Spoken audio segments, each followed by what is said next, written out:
Yes, you're gonna have people turn their backs, but it's time for us to keep it real. Just keep talking that real, bro. Do what you do. I know what you do, so keep doing that. Talk the real. The HBI lads will see you now. See you now. See you now. I don't want to cause no problems. I just want to live my life, but I keep on hearing about nonsense. And we're back. HBI podcast, health, business, and in between. My name is Dr. Nathan Bridger. I am a chiropractor and strength and conditioning coach working out of North Fremantle Chiropractic in Western Australia. And as always, I am joined by, well, not always, but most of the time, the dangerous threesome. That sounds like a fun time. Look out. Jesus, you're already going downhill fast. But I am joined by the three amigos themselves, Mr. Ben Humphries, physiotherapist, Mr. Mina Garris, myotherapist, and Dr. Daniel Kirkbride, osteopath. How are you all doing? Don't talk over each other. And go.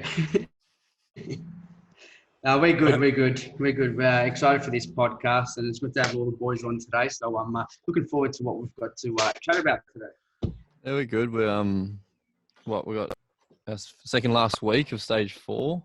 So the conspiracies are running riot here in Melbourne, and everyone's got the different spin on the COVID bloody saga. So it's interesting. It's a very confusing time. Yeah, looking forward to lockdown being over so I can return to home. I'm back to the... Still think... And you? You made the right back, decision, right? Man, I am gone and I am not returning, man. I'm living in the dreamland over here. But so today we're going to talk a little bit about, I guess, career progression, or more importantly, like what we wish we had done probably sooner. We're going from a new grad to an experienced practitioner. What are the stuff? Who are the people we spoke to? You know, what are the things we really focused on to get us to where we're at today? Because it's a common question I get from a lot of students, like where they need to head. And even just, I guess, even as a backlog to that, what about us decided that we were going to go down that direction? Because with every practitioner, every profession, there's 1,000,001 ways you can do it. And there's 1,000,001 ways of people doing it successfully, but finding the one that works for you. And I know, Ben, this is something you're particularly passionate about and bringing it to the table. So let's lead off with you, my big friend. What are you thinking? All right. Yeah, this is a good one. We before we jumped on air, we spent about 10 minutes of me trying to communicate to the boys what I actually meant by this. But basically, we need to stop before he goes right now, because I'd realized there's something we didn't do. Lads, we did not give Ben enough shit about his missus wanting to hyphenate her last name. I know, bro. The ultimate, like, I just want to just tell her and remind her that one day those kids are going to have to fill out computer answer sheets. Yeah. And having a hyphenated name is bullshit. All right, anyway, moving back on. Is that your step parent or is that yeah, it's my dad. She was just doing it for the likes. I was just like, I said, you bitch, you're taking my name. All right, let's do it. All right, so we basically want to talk about the thought process that led not only myself but all of us to the position we're in at the moment. And obviously, this is not an end goal for any of us. It's part of the journey as we're going towards whatever goal that we're all got intended. But what was the evolution? Like, who were the people you hung around with? Now, did you read books? Did you listen to what kind of podcast? What problems did you see in our current traditional industries where we could definitely, create our own solution or our own niche in order to solve some of the current traditional sort of problems that was in, for example, physiotherapy? So we'll take it back to new graduate Ben. He was clean shaven, looked about 16, and had no idea what he was doing in life, and definitely what he was doing with other people as a physio. So largely unchanged except for the mullet then. Yeah. I just look older and I got a beard now, which means I'm now a man. But as a new grad, I guess for me it wasn't specifically that different, but it wasn't until probably my second year out that I really started to think about, you got a bit of experience under your belt. You kind of work out what works, what doesn't. It's like, all right, these kinds of people are getting these kinds of results, but I'm not getting results with these types of people, because it's quite common, right? That solutions are developed according to, the type of problem that you're facing. So for me, especially when it came to running a business, I'm like, well, to run a business and to retain clients, to get good outcomes, I kind of need to be good at what I'm doing. Now, as a traditional type of physio, I would diagnose, okay, I would treat very poorly, I would run the rehab, okay, not that great. Clients were getting mediocre results, and I was thinking, all right, is that it? Is that all there is to being a physio? Is there some people I can help, some people I can't? You know, what percentage of people can I help? 50%? Can I not help 50% of people?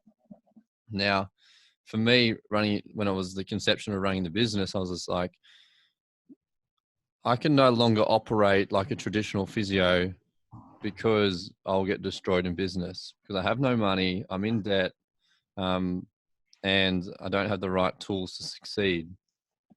So I was like, well, how do I learn?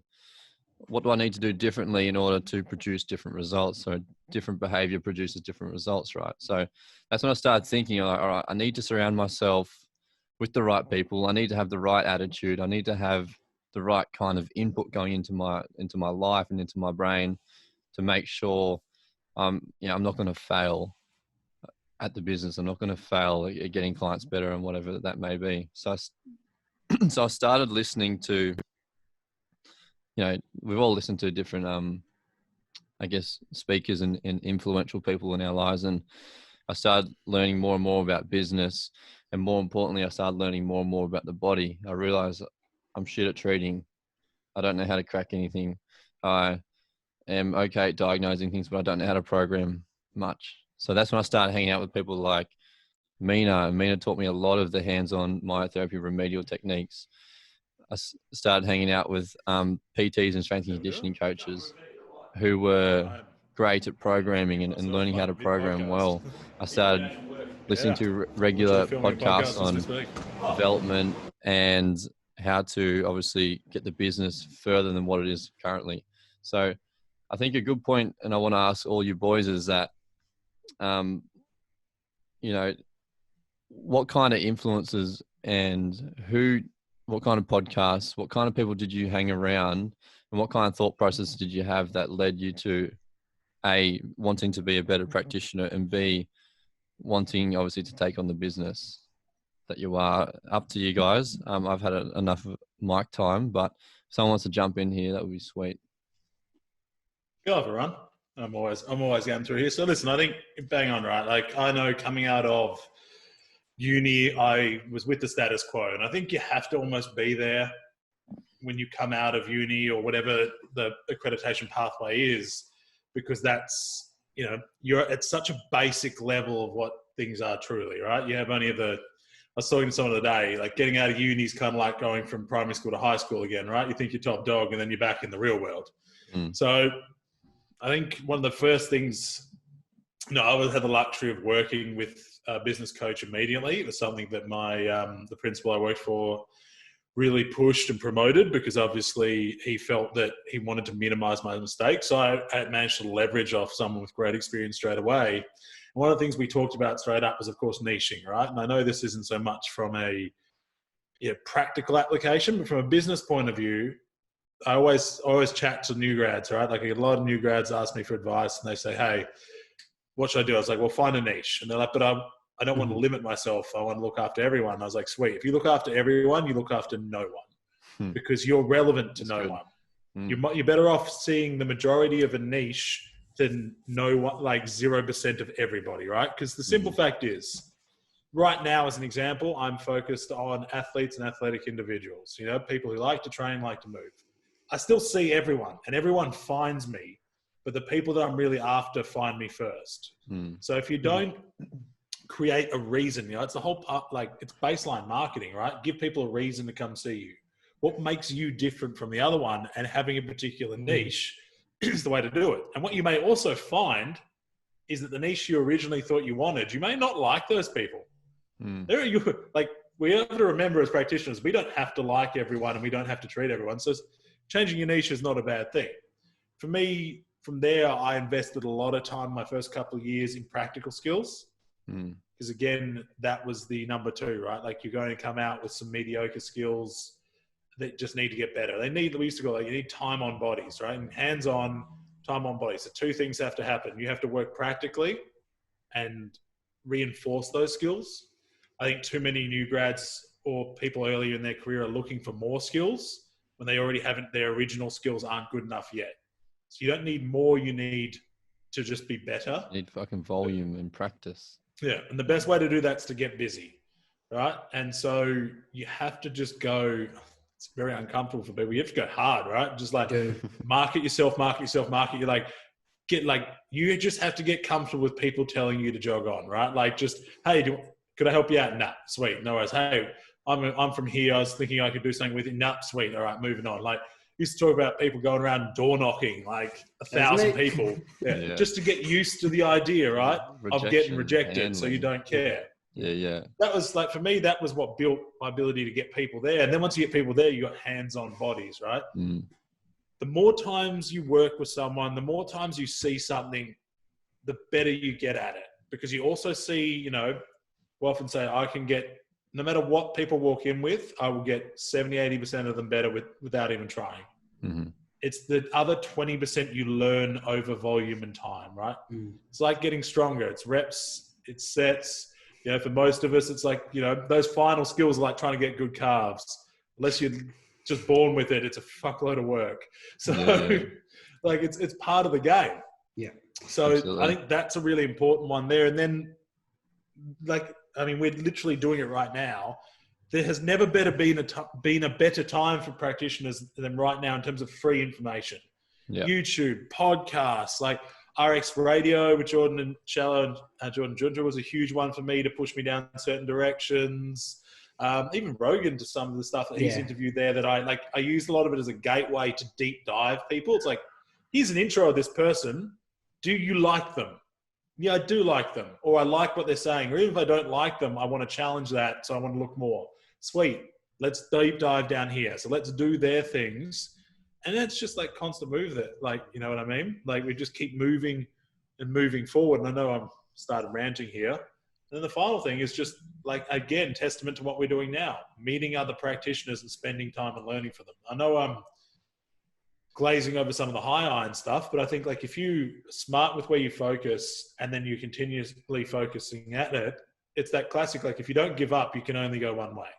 That's right. Yeah, that's right. And I think you've nailed a few aspects there as well. I mean, 10 years ago when I did Myo, we didn't have the accessibility that we have now. We didn't have the ability to just, message someone on Instagram or anything like that. So now, even if you did, it was weird, right? Like, weird, yeah. It was like the original internet dating, right? It was just like, MSN. Are you MSN, a serial killer? Like, now it's like totally normal to talk about having mates that you've never met in person. Yeah. And I think it's also the niche is really important, but sometimes I don't know what I want to do because I haven't experienced anything.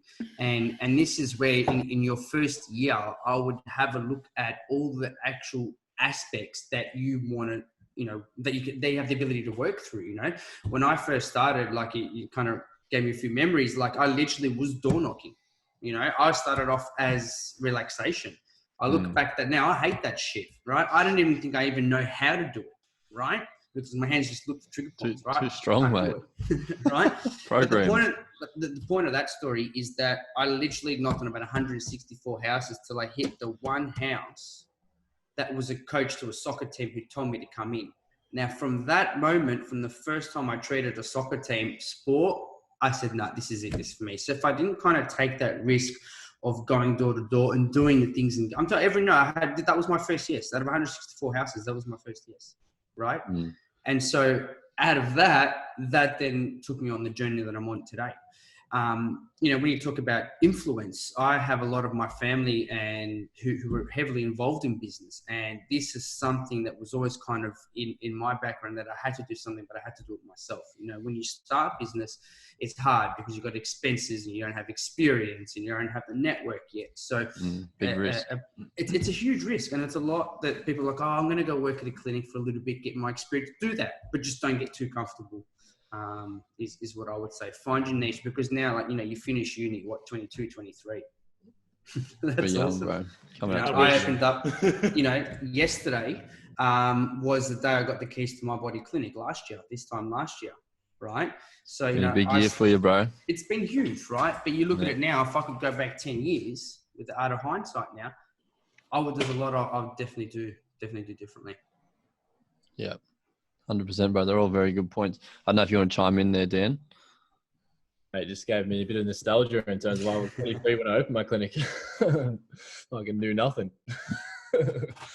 But yeah, no, similar to you guys, I think for me it was like surrounding myself with a certain demographic. So pretty much from third year uni onwards, while I was studying osteo, I was doing a course with FMA Strength Institute, who were a big influence on me.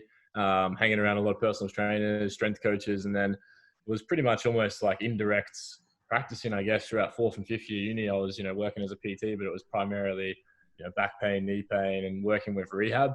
So I couldn't use my hands, so I had to learn, I'm not legally allowed to touch people and do things. What's a back way door that I can start to still get the same outcome and start to think more principles rather than methods, which for me, I reckon was huge, because then by the time I finished uni, it was like, cool, I have a really deep understanding of concepts and principles, anatomy, biomechanics. Now it's just an extra like tool in the toolkit, or, a different type of weapon I can whip out when it's appropriate. So I probably wasn't like the smartest person or, the best hands-on even to this day, like manual therapy wise, and probably there's a lot of people out there a lot stronger than me, but in terms of being able to put that information together and create a systems way of thinking, is definitely, I reckon, will help. But similar to me, I had to start door knocking, just finished uni, 23, paying $500 a week rent.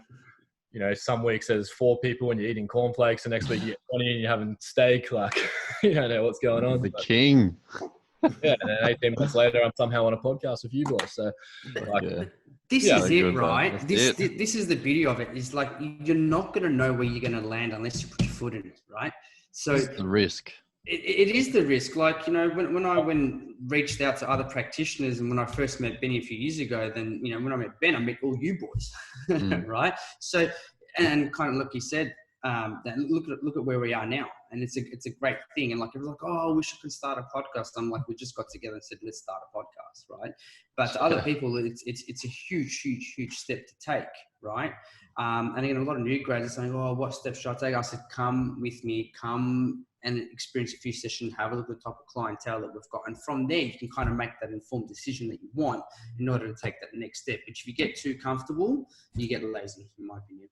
Yeah. So a lot of good points there. I think the blueprint to all of this is like, obviously, the hunger and the competitive drive, right?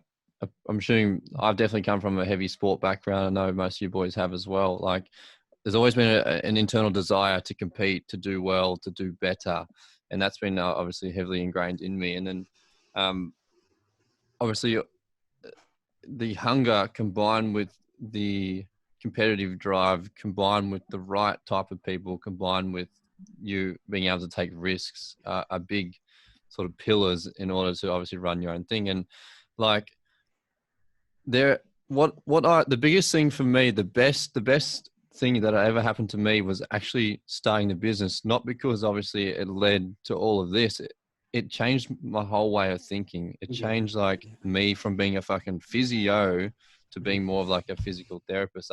In order to develop, I had to then expand my horizons to other ways of thinking, other philosophies, other health professionals. So the best thing that you can do is to get outside your own profession, if that's what you desire to do.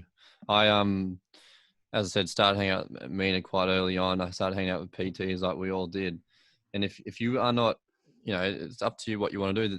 There's no permission. There's no one you need to ask for permission to go and do your own thing, right? You don't have to go ask permission to listen to podcasts. You don't have to go ask permission to decide to go and start massaging for a soccer club or whatever it may be. If you can get that thinking and out of your head that you need to go ask people to do things, you need permission and authority from someone else to do the things you'd like to do.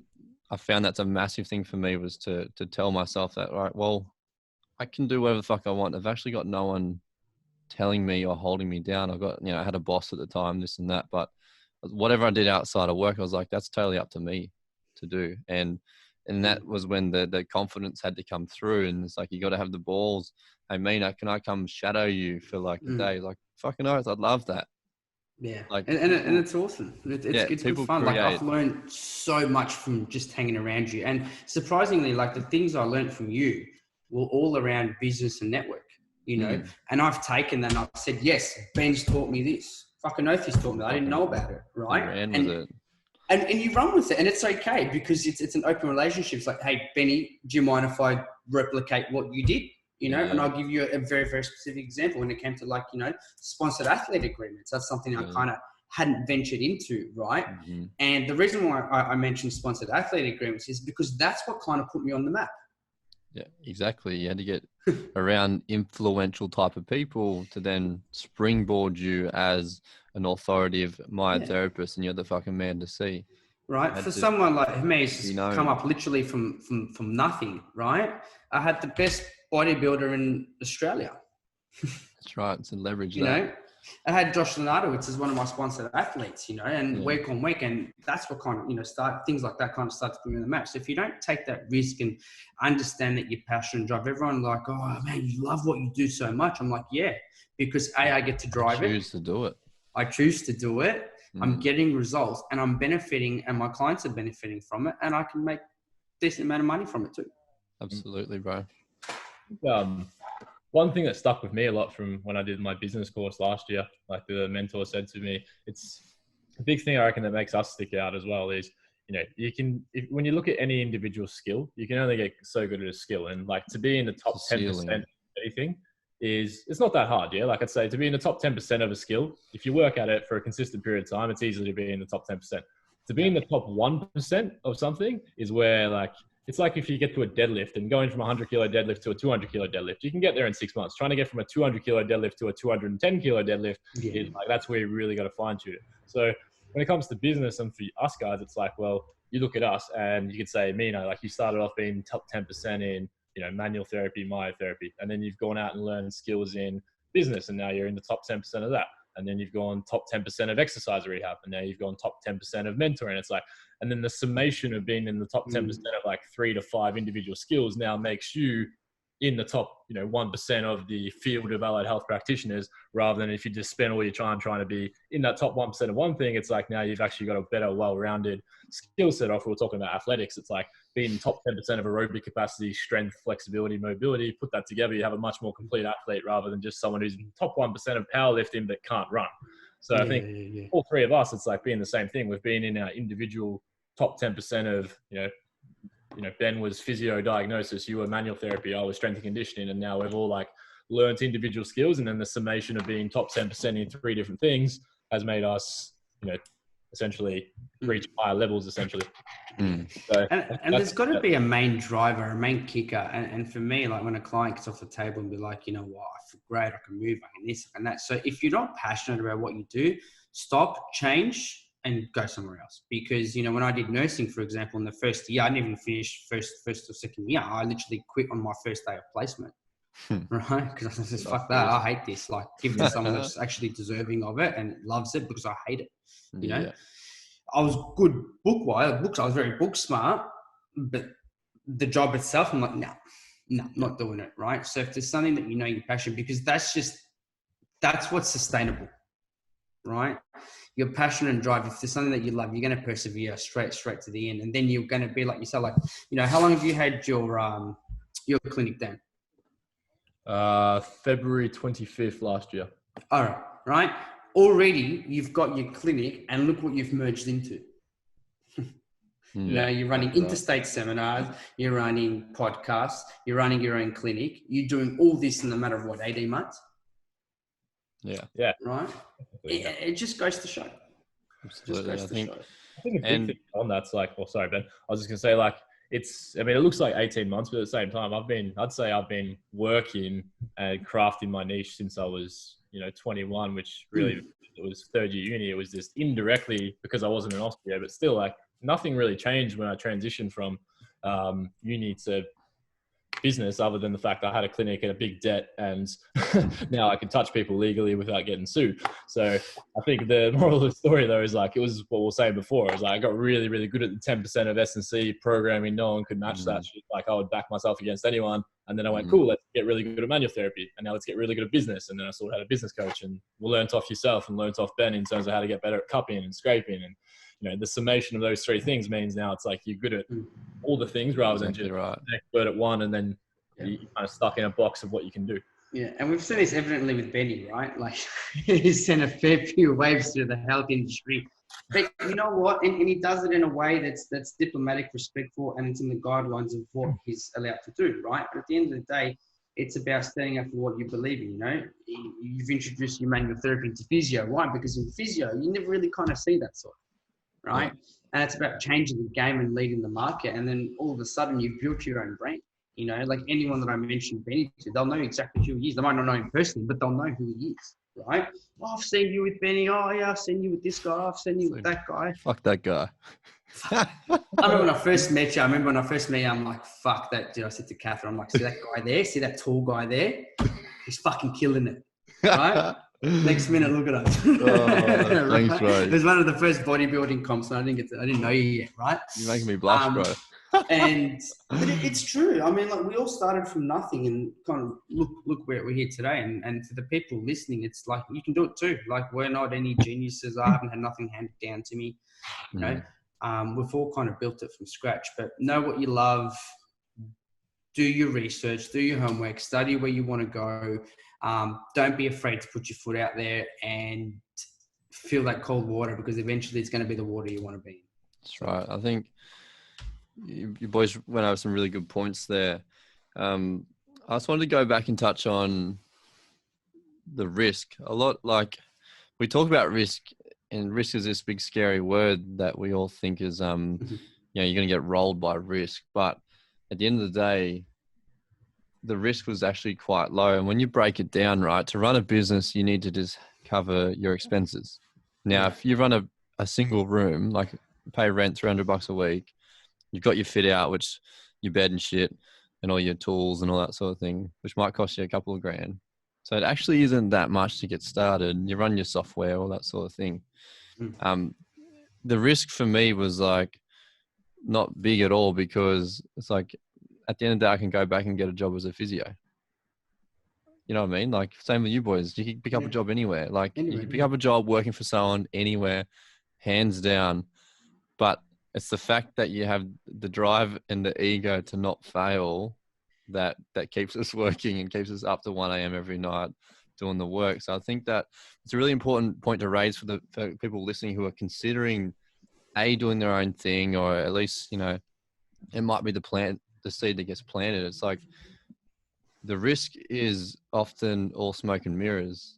If you fail, then you can go back and get a job, and you can try again later on. So I think that it's very important point to make, that it's not as risky as you may think. It's a good point, Benny. And like, you know, we charge decent money, right? So if you're charging anywhere between $80 to $100, I mean, if you're doing, you know, a couple 3 treatments a day, it's $1,500 a week in your pocket. Yeah, I know. Right? You make more money than what you think as well. That's right. So it's just like put your plan out, get your direction right, you know, crunch your numbers. Hang around the right people. And hang around the right people, and ask the people that have done it before. You know, there's a lot of things and that's why I went and got a business coach, because it's like, all right, I've learned what I need to learn from the people around me. I just want to get real specific and just have a little bit of discipline and accountability, right? So I go on just because if they've already gone through everything, why am I going to sit there and make all the mistakes and waste time? You know, exactly learn right. from it, apply it, and thank you.